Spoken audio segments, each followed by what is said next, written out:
Hello students. तो कैसे हैं आप लोग? उम्मीद है काफी अच्छे से होंगे। और अभी हम लोग क्लास 12th के ऑप्टिक्स में एप्लीकेशन कर रहे थे।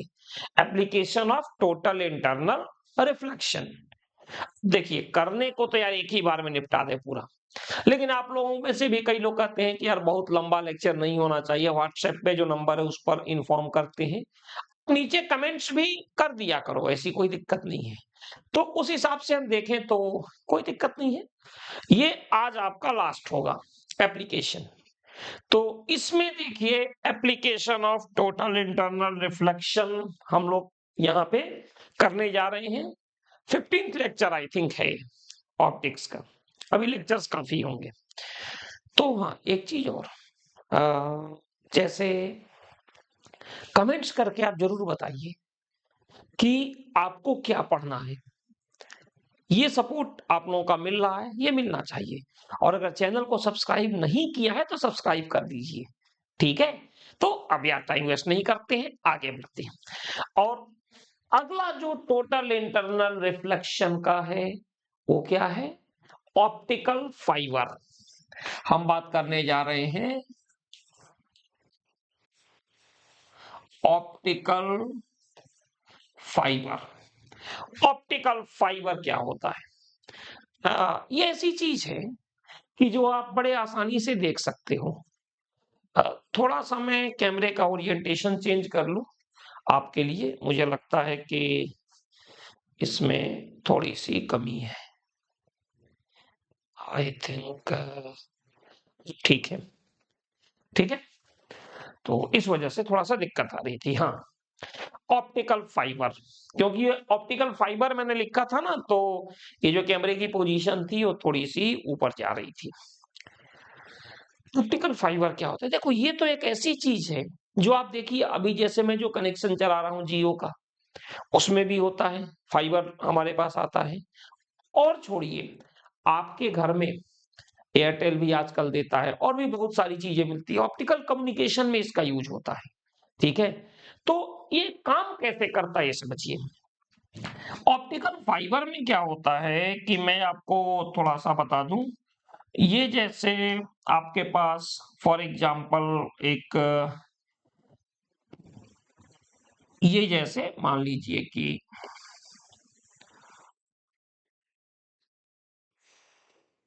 ये वायर होता है, सॉलिड होता है पूरा,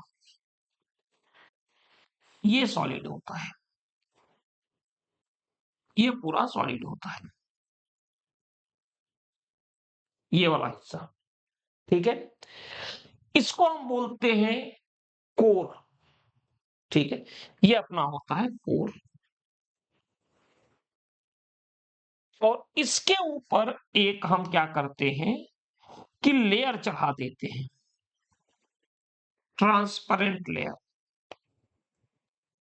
ये होता है। ये जो दूसरे कलर से मैंने किया है, ये एक ट्रांसपेरेंट लेयर चढ़ जाती है इसके ऊपर। इसको हम बोलते हैं क्लैडिंग। CLADDING, कई जगह DING भी यूज किया जाता है, स्पेलिंग पर नहीं जाना है, भावनाओं को समझो, ठीक है?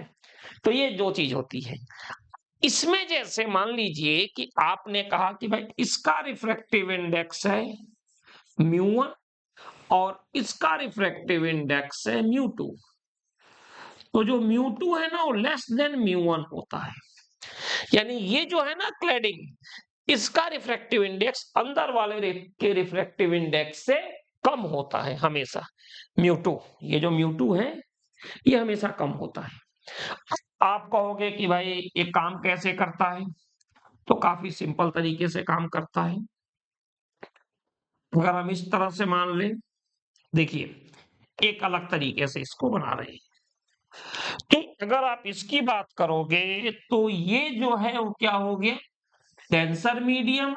और ये हो गया रेयर मीडियम। क्योंकि अंदर का रिफ्रैक्टिव इंडेक्स क्या है? अंदर का रिफ्रैक्टिव इंडेक्स है म्यू1 और बाहर का म्यू2, एंड म्यू1 इज ग्रेटर देन म्यू2, ठीक है? तो मान लीजिए कि हमने क्या किया कि यहां से रे को भेजा, इस तरह से ये चली गई रे। अब रे कैसे जाएगी यहां से? डेंसर मीडियम से रेरर मीडियम। इसमें किसकी जरूरत पड़ती है? डेंसर मीडियम से रेरर मीडियम में जाने के लिए हमें जरूरत पड़ती है क्रिटिकल एंगल की। और ये जो एंगल ऑफ इंसिडेंस है, ये जो एंगल ऑफ इंसिडेंस है क्रिटिकल एंगल से ज्यादा पर हम भेजते हैं। भाई कम पर भेजेंगे तब तो बाहर निकल जाएगी, और हमें क्या करना है, इसमें रिफ्लेक्शन की जरूरत है। तो इसको हम क्रिटिकल एंगल से ज्यादा पर भेजते हैं, तो रे इसी मीडियम में रिफ्लेक्ट हो जाती है। फिर इसके बाद से भी क्रिटिकल एंगल से ज्यादा है, फिर रे को पास होना है denser medium to rarer medium, तो ये रिफ्लेक्शन हो गया। और इस तरह से ऑप्टिकल फाइबर काम करता है। फिर सुन लीजिए, रे यहां पे आई इस मीडियम में, ऐसे जाती है, ऐसे ऐसे चलती जाएगी रे, ठीक है, रे वेव जो भी है, ठीक है। तो ये अंदर डेंसर, बाहर रेरर।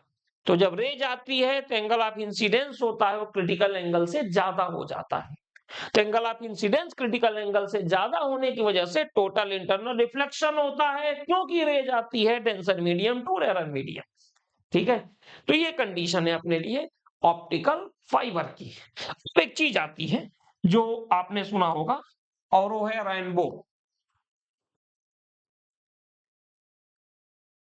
रेनबो अक्सर आपने देखा होगा कि बारिश जो होती है, तो बारिश होने के बाद आप देखिएगा तो आपको रेनबो मिलता है, देखने को मिलता है कि नहीं? अब ये रेनबो क्यों होता है, तो ये समझिए। होता क्या है कि जो रेन ड्रॉप्स होती है वो शो करती है total internal reflection phenomena. Rain drop जो होती है वो शो करती है total internal reflection phenomena show करती है। जैसे बारिश हो गई, अब रेन ड्रॉप हवा में रुकी हुई है, ठीक है, होती है मॉइस्चर की वजह से। देखिए यहाँ पे, तो इसमें क्या होता है, रेन ड्रॉप में, ध्यान से समझना थोड़ा सा, ये मैं थोड़ा सा इसमें डायग्राम को चेंज करता हूं। ये रेन ड्रॉप है, ये दूसरी रेन ड्रॉप है। अब आप कहोगे सर दो क्यों बनाया? दो इसलिए बनाया यार, अपने पास तो है ही, क्या कहते हैं ओ, शेप, तो उसी का यूज करें ना, हम काहे इतनी टेंशन पाले, घर में है सारी चीजें तो।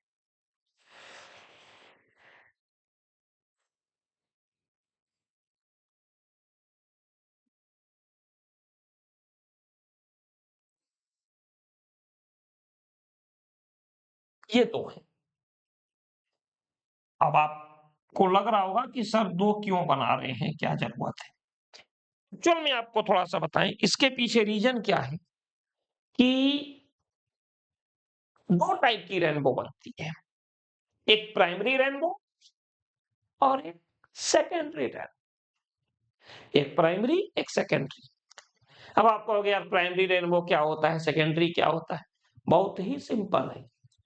प्राइमरी रेनबो में एक बार टोटल इंटरनल रिफ्लेक्शन होता है, सेकेंडरी रेनबो में दो बार टोटल इंटरनल रिफ्लेक्शन होता है। तो क्लियर है? अब देखिए इसके आगे मैं आपको बता रहा हूं हुआ क्या, प्राइमरी रेनबो और सेकेंडरी रेनबो में कैसे काम होता है।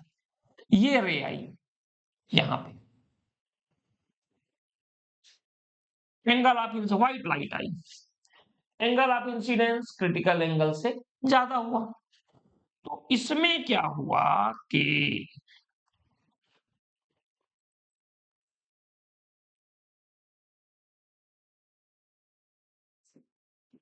ये रे निकल गई, और दूसरी जो रे है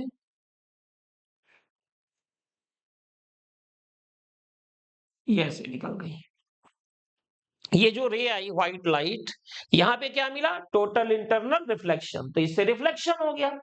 और फिर यहां पे ये ब्लू मिल गई रे, और ये मिल गई रेड, तो इनसे केवल एक बार रिफ्लेक्शन हुआ। प्राइमरी रेनबो में देखो रेड बाहर की तरफ होता है और ब्लू अंदर की तरफ, सॉरी वायलेट, अरे इसे मैंने ब्लू लिख दिया, चलो हाँ वायलेट लिखते हैं, वायलेट अंदर की तरफ होता है। अब सेकेंडरी रेनबो में देखिए क्या होता है, सेकेंडरी रेनबो में भी चीजें कुछ ऐसी ही होती हैं। रे यहां से गई white light, rarer to denser गई, ये रेन ड्रॉप है। तो रेयर टू डेंसर में कोई दिक्कत नहीं। अब हुआ क्या यहाँ पे, देखिएगा थोड़ा ध्यान से, यहाँ पे एक बार इनका रिफ्लेक्शन हुआ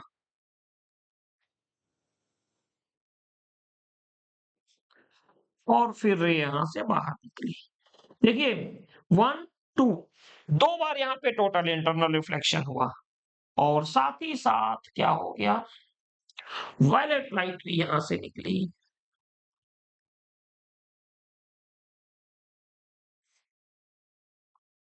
और ये हो गई वायलेट और ये हो गई रेड।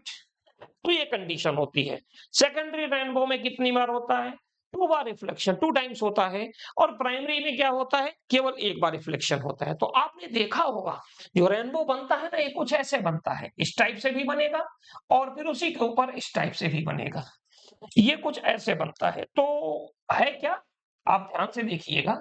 तो प्राइमरी रेनबो जो होता है वो थोड़ा सा कंट्रास्ट होता है और जो सेकेंडरी रेनबो बनता है वो थोड़ा सा ब्लर बनता है। ठीक है। तो प्राइमरी रेनबो में केवल 1 बार रिफ्लेक्शन होता है, सेकेंडरी रेनबो में कितने टाइम्स होता है, 2 टाइम्स। ठीक है। फिर इसके बाद अगले एप्लीकेशन पे आते हैं। अगला एप्लीकेशन है जिसका नाम है मिराज। मिराज क्या होता है, अब तो यार स्थिति ऐसी हो गई है कि हर जगह गर्मी पड़ने लगी है।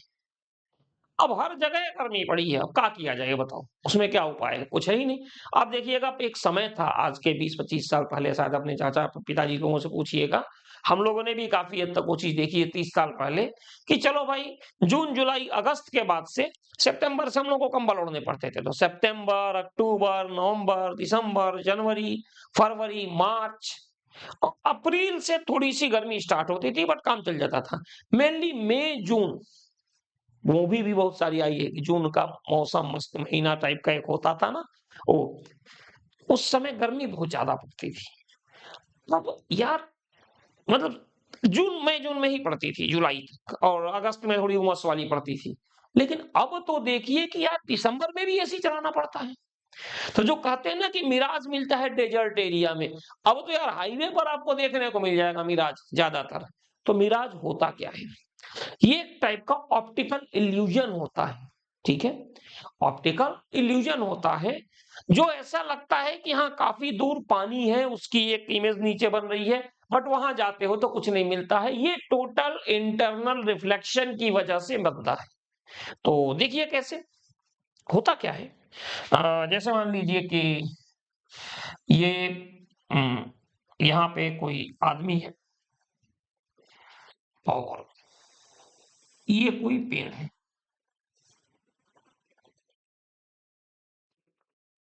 अच्छे से बना है, ये कोई पेड़ है, यहाँ पे कोई भी ट्री है यहाँ पे, और ये जो ट्री है वो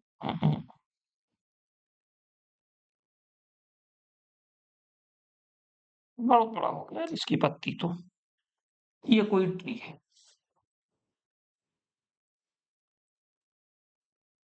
इस टाइप से बनी हुई है। ठीक है। थोड़ा सा यहां से देखिएगा आप लोग, आ, होता क्या है कि बहुत सारी लेयर्स होती है।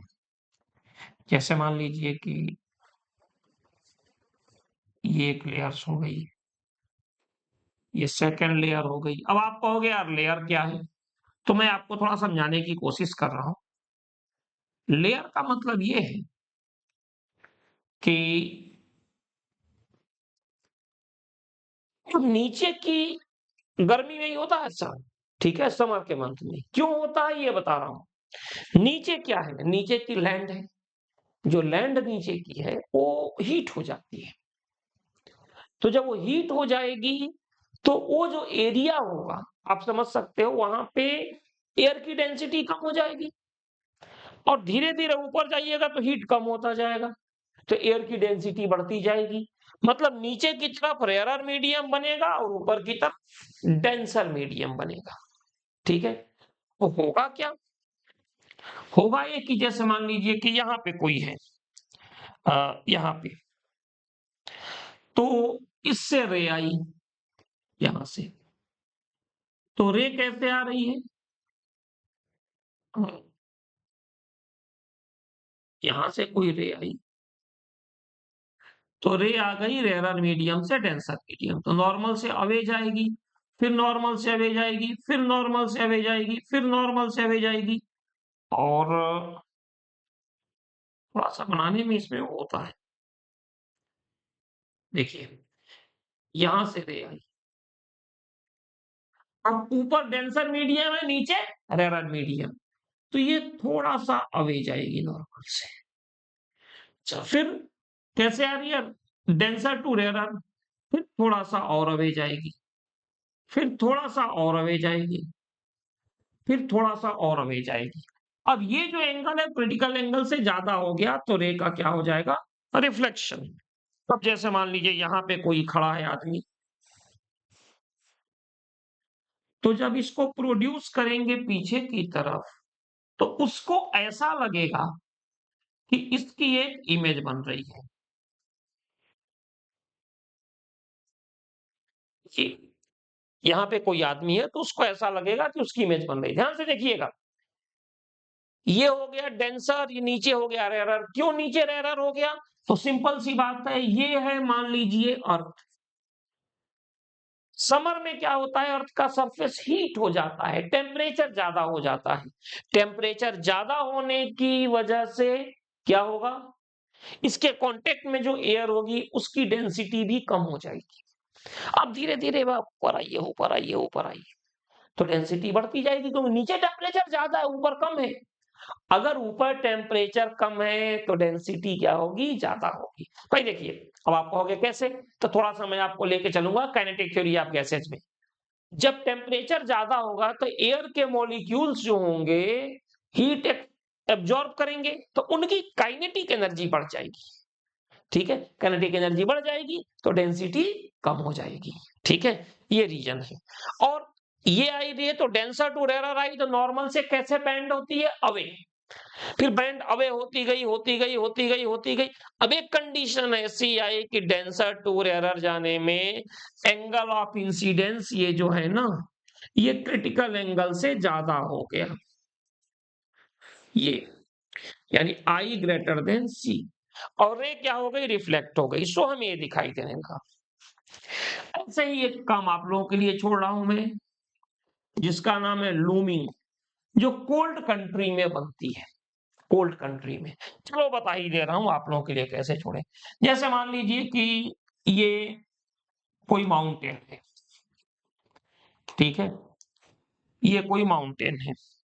अब है क्या, इस माउंटेन के केस में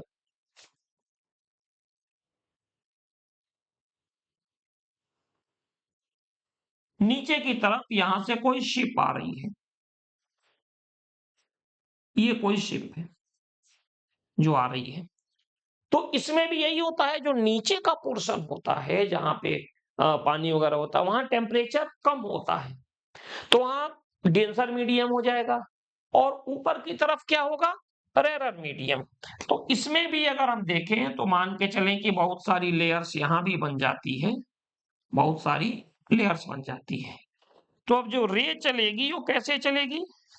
तो रे चलेगी यहां से, मान लो ऐसे चली, तो ये आ रही है रेयरर टू डेंसर, तो नॉर्मल से अवे बैंड होती है। ठीक है, ये और आएगी तो नॉर्मल से और अवे बैंड होगी, ये क्रिटिकल एंगल से ज्यादा हो गया। तो यहाँ पे अगर कोई आदमी है तो उसको दिखाई देगा कि ये जो शिप है ऐसे आ रही है।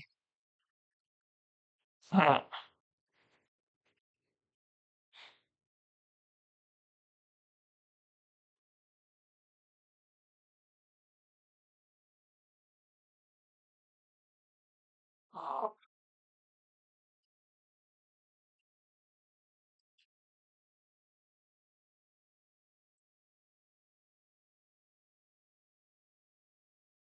हवा में उड़ते हुए आ रही है शिप, ये उसको ऐसे दिखाई देगा। फिर सुन लीजिए कैसे होगा। नीचे वाटर के कांटेक्ट में देखा जाए तो यहाँ पे टेम्परेचर बहुत कम रहता है, तो डेंसिटी क्या हो गई? ज्यादा। ऊपर चलते चले जाते हैं तो धूप भी प्रॉपर वे में पड़ती है और समांतर पहाड़ों को धूप तेज लगती है। ये भी आप देख सकते हैं क्योंकि पॉल्यूशन वहां कम होता है। ठीक है, तो बिना किसी ऑब्स्ट्रक्शन के आपके साथ सनलाइट आ जाती है। तो होगा क्या कि जब रे यहां से जाएगी इस तरह से, तो रे कैसे जाएगी, डेंसर टू रेयर, तो नॉर्मल से अवे बैंड होगी। तो एक पर्टिकुलर एंगल ऑफ इंसिडेंस के लिए दोनों आई है, ये आर इक्वल, तो जब क्रिटिकल एंगल से ज्यादा होगा तो रे इसी मीडियम में रिफ्लेक्ट हो जाएगी। अब यहाँ पे कोई आदमी है, उसको दिखाई देगा कि शिप हवा में उड़ती हुई आ रही है, इसको बोलते हैं लूमिंग। ठीक है, तो इतने सारे एप्लीकेशन बेसिकली होते हैं, मैक्सिमम एप्लीकेशन हम लोगों ने कवर कर लिए। अब नेक्स्ट लेक्चर में हम लोग करेंगे प्रिज्म के बारे में डिस्कस। प्लेन इंटरफेस हम डिस्कस कर रहे थे, तो प्लेन इंटरफेस में अब हम डिस्कस करेंगे प्रिज्म के बारे में। तो मैं फिर एक बार बोलूंगा, चैनल को सब्सक्राइब करें, शेयर करें, कमेंट्स करें। ठीक है, तो चलिए फिर मिलते हैं नेक्स्ट लेक्चर में प्रिज्म के बारे में डिस्कस करने के लिए। Okay, thank you.